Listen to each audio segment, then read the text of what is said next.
Salut Patsy, maintenant que tu es bien installé, explique-nous la raison de notre présence ici aujourd'hui. Alors la raison parce qu'on s'est rencontrés et que j'avais très envie de parler de mon univers, de mon métier, parce qu'on est énormément de drague aujourd'hui à faire cette activité. Alors soit en passion, soit en métier, en activité, etc. C'est du théâtre, c'est de l'art vivant. Vraiment, on exerce notre activité, notre passion, notre savoir-faire, notre art, vraiment de la façon dont on a envie de le faire. Et effectivement, quand on s'est rencontrés, on a échangé de tous ces points-là. Alors, t'avais pas des a priori sur tout, t'avais des manques sur certains Voilà, points. c'est surtout ça, ouais.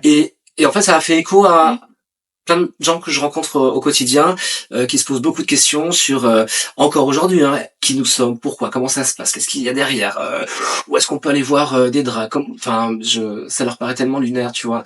Et il y a plein de styles évidemment différents. Oui, il y a beaucoup de choses. Et je trouvais ça intéressant, et on a trouvé ça au final intéressant de se dire voilà.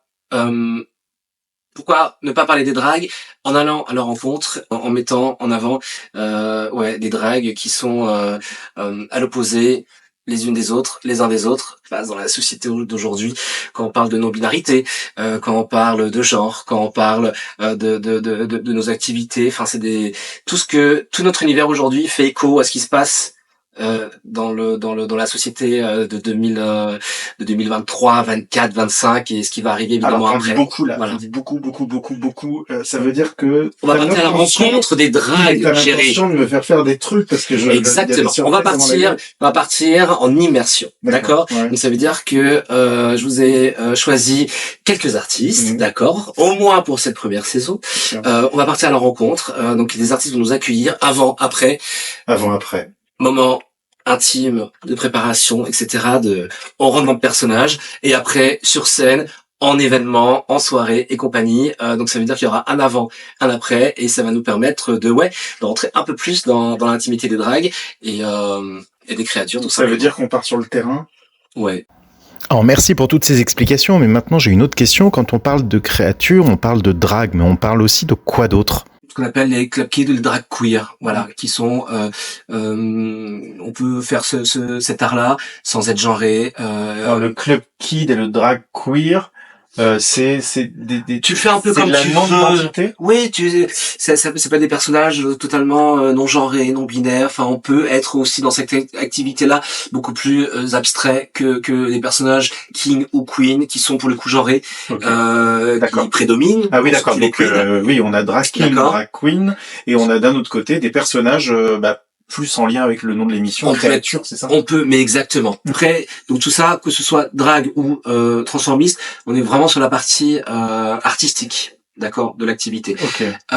Et après, j'aime rappeler que le trablotage, parce que j'en côtoie, et des hommes et des femmes qui se travlotent, vraiment, j'ai pas d'autres termes dans la vraie vie, c'est leur quotidien, ok.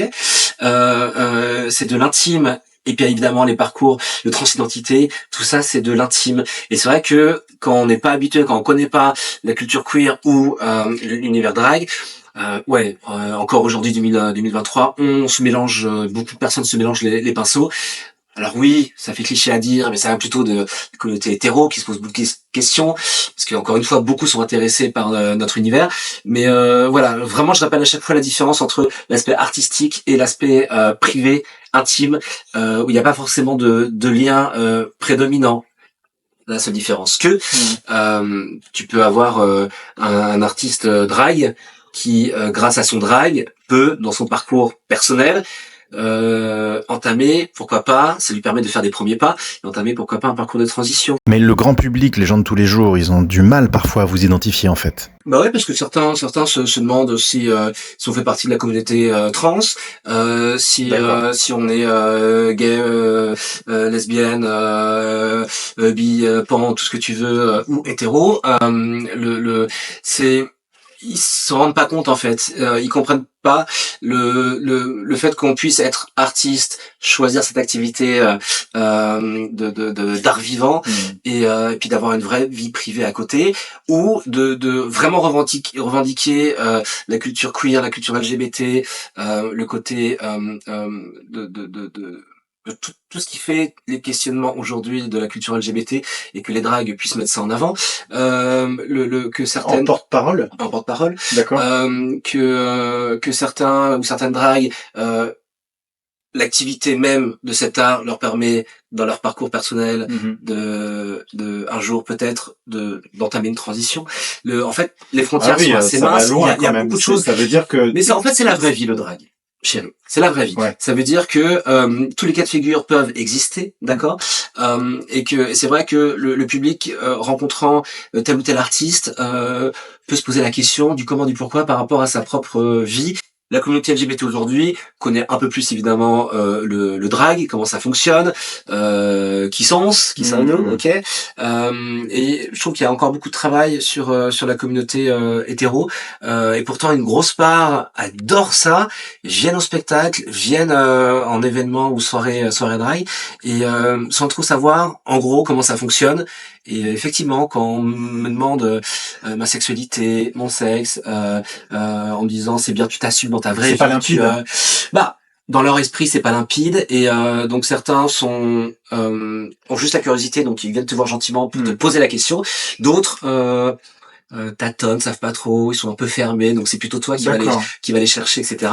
Mais c'est vrai qu'il y a une grosse part de l'éducation qui est importante autour de cette culture LGBT, de cette culture queer, parce que la culture LGBT et queer est pareil, comme le drag, c'est beaucoup plus mainstream, c'est beaucoup plus mis en avant. Puis il y a un côté aujourd'hui beaucoup plus commercial de tout ça, parce qu'on se rend compte que ça ramène du monde, donc ça fait de l'argent, d'où la télé, d'où les événements, d'où certains cachets un peu plus élevés, même si encore une fois, je le redis, on est très loin de ce que on devrait avoir, même au niveau des statuts par rapport à nos métiers. Donc voilà, donc il y a une vraie part d'éducation à faire pour que les gens se disent ok, donc vous êtes drag, donc vous êtes des artistes, et tout ce qui se passe en dehors, c'est votre vie privée, et on sépare bien. Il y a besoin d'une reconnaissance, il y a besoin d'un vrai de vraies conditions, d'un vrai statut. Vraiment, c'est ça qui manque encore aujourd'hui. Ah oui, tu dis que c'est pas gagné. Bah non, c'est pas gagné. Pas encore. Okay. Mais certains et certaines dragues arrivent à avancer, et ça permet justement de dire voilà, on est là, on existe, et ouais, c'est un vrai job, les enfants. Ah, c'est bien, je vais bien m'amuser alors. Ouais.